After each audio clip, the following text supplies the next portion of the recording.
afternoon, everybody, and welcome to Watch the Throne, a reimagined op-ed by yours truly, King Ricky Rhodes, your general manager of Wrestle Addict Radio and lead host of Kings of the Rings podcast. In Watch the Throne, I am going to be looking at a very highly talked about and controversial topic in the world of pro wrestling and giving you my opinions and thought pieces on the matter. And there's nothing bigger right now that everybody's talking about in pro wrestling than the finish to WrestleMania 39, featuring the undisputed Universal Heavyweight Champion Roman Reigns successfully defending against what everybody thought would be the prodigal son and the one to beat the one, Cody Rhodes. Cody Rhodes came in here white hot. The crowd was behind him. Most of the people in the wrestling community thought this was going to be the moment, and they built him up as such with all of his matches, with all of his comebacks, with all of his promos. This was not just Cody versus Roman. This is Rhodes versus Anoa'i family. This is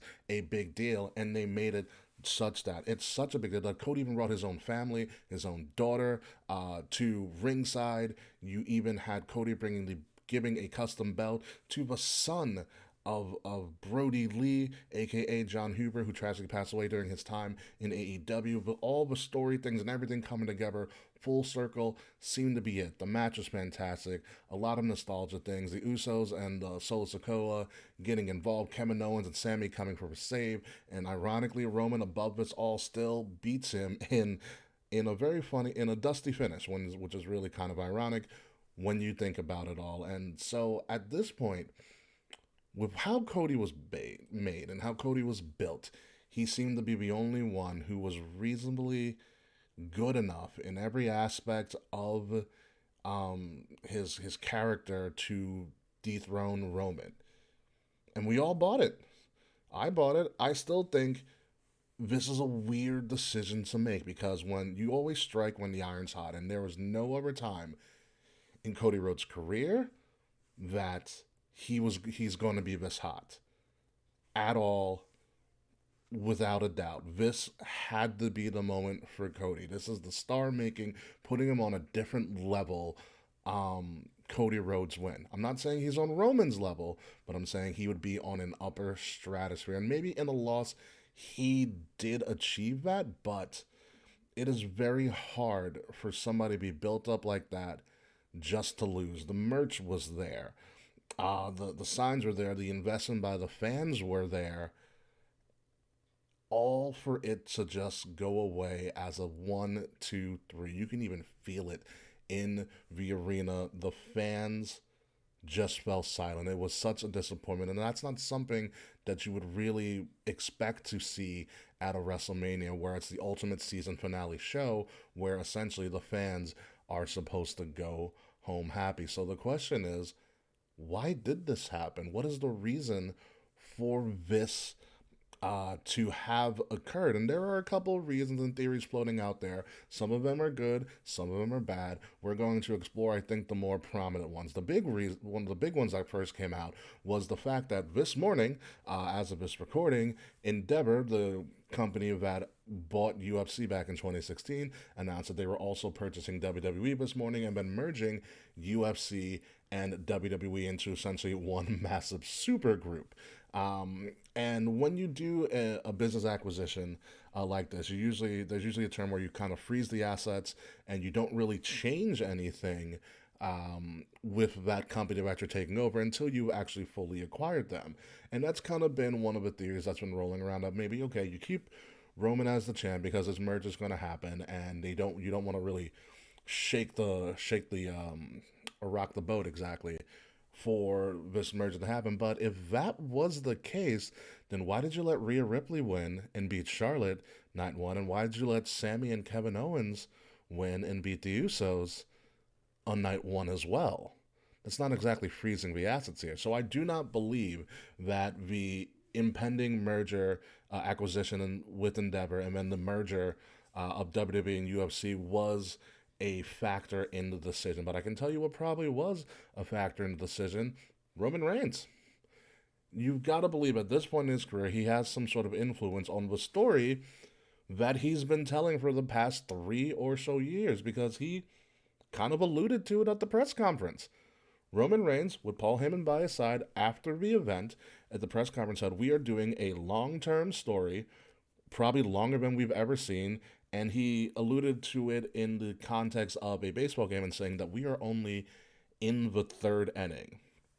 So you're telling me, based on that logic, that in 3 years we've only gone 3 innings. This might be a 9 year story. If this is going to be, well, it still probably is right now, arguably the greatest story of all time, and we're only in the third inning, where do you go from here? We're going to explore that a little bit later. But I think the biggest reason here as to why this decision was made was because simply Triple H wanted it to. He had a feeling. He said this again at the press conference as soon as Roman Reigns left. He says when you book things like this, you kind of go with a gut feeling, and this is the feeling that he had. And he even said, sometimes you go with your feeling, and sometimes you're wrong, and sometimes you're right. Like the gut feeling that we all had when Daniel Bryan won at WrestleMania 30, and I think that was the right feeling to do. And could you imagine? Could you imagine if they didn't do that just based on a feeling?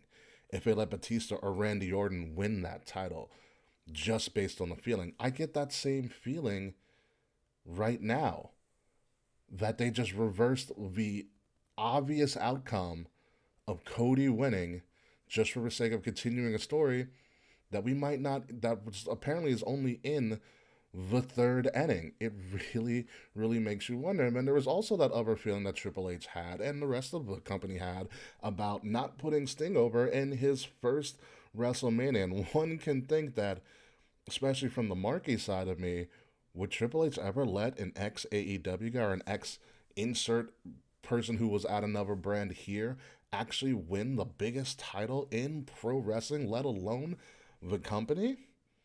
Maybe not. He's got a track record of, quote unquote, maybe humbling that talent that comes in from an outside source. Although Cody wasn't really an outside source, he was just somebody that left, evolved himself and then came back. So it's also nuanced in that case. But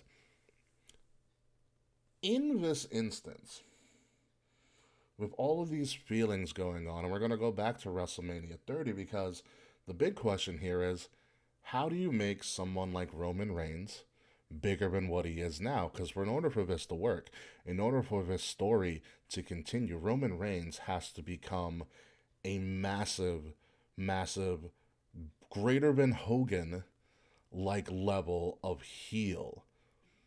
And I'm comparing him to like the Hogan babyface. This Hogan babyface was hot, hot, hot for years, and it defined a generation. And Roman, I'm assuming at this point, is trying to define the generation he's in and take it off him. But how do you make it bigger than where he was at right now? He's at 945 days, 946 at the time of this recording, as the champion. How do you make this bigger? And the WWE has had this conundrum before with Brock Lesnar in WrestleMania 30. Brock Lesnar beat The Undertaker at WrestleMania 30, ending the streak.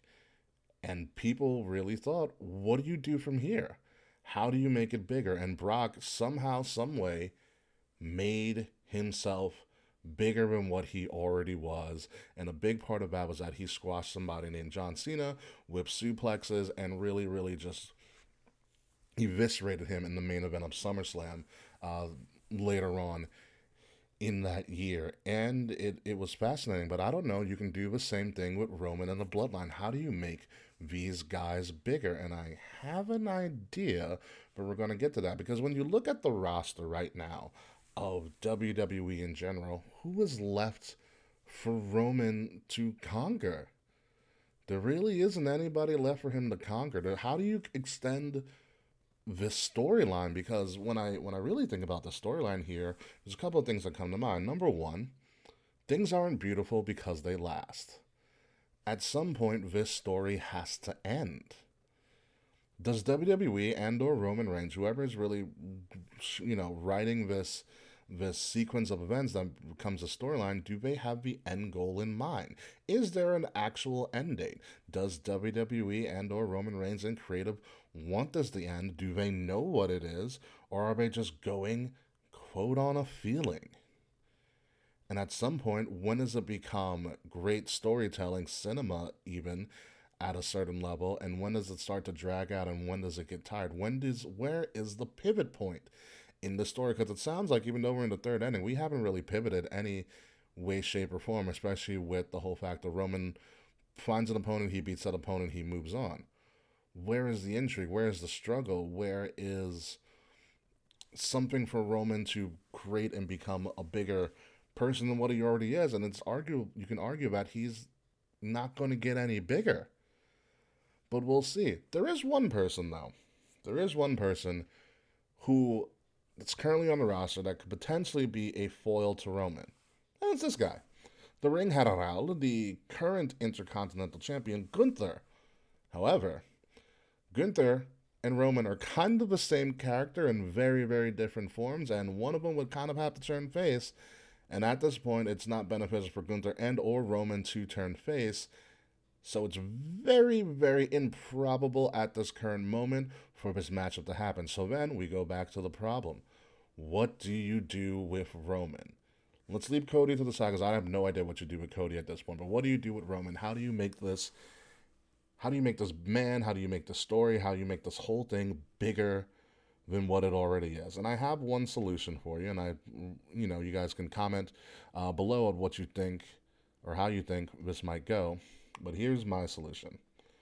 Tonight on Monday Night Raw after Mania, Roman Reigns comes out and says, there's no one left. Let's leave Gunther aside. There's no one left for me to beat. I've smashed them all. I've done all I can. I'm out of here. Roman leaves those belts in the ring. Roman vacates those titles. And Roman is gone. Not only does he vacate the titles then split. And so you develop, or you have tournaments or whatever matches to find out who the new Universal Champion is and who the new WWE Champion is. You have two world champions again on different brands, so on and so forth. You create all these feuds. Let's say one of those champions is Cody, and let's say the other champion is Gunther. They have their runs, and they're running pretty roughshod. By the way, this entire time, Roman's gone. Roman's not on TV. No one knows where he's at. He's not there. He said, I've done it all. I have vacated the championships. I'm out of here. Roman essentially just goes on a vacation for a very, very long time. I'm not talking Summer or Punk long. I'm talking like a real vacation and going for an extended period of time. And this is what happens. Roman does not return until 2024. Particularly, Roman becomes a surprise number 30 entrant in the Men's Royal Rumble. He wins the Royal Rumble. Of course he does, because he's Roman Reigns. And so when you win the Royal Rumble, what do? You have to challenge for a world title. Well, Roman says, hey, I vacated those titles. No one ever beat me. I never lost. I'm going to come and get my titles back. And what does Roman do?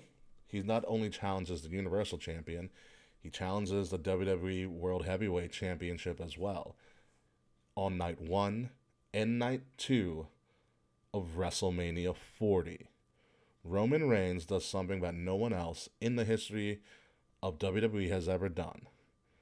Main events 2 nights of WrestleMania in the same year. Because in my opinion, and from where I'm sitting, that is the only way that you create intrigue, that you pivot this story, and that you make Roman Reigns stand alone in the pantheon of wrestling gods. But that's just my opinion, folks. Again, my opinions is up for debate. Leave your comments below, and we can talk about it a little bit further. Let me know what you guys think of this idea. And this ends our first ever episode of the Reimagine Watch the Throne. Please like, share, subscribe, leave some reviews, tell your friends about it. And till next time, I'll see you soon.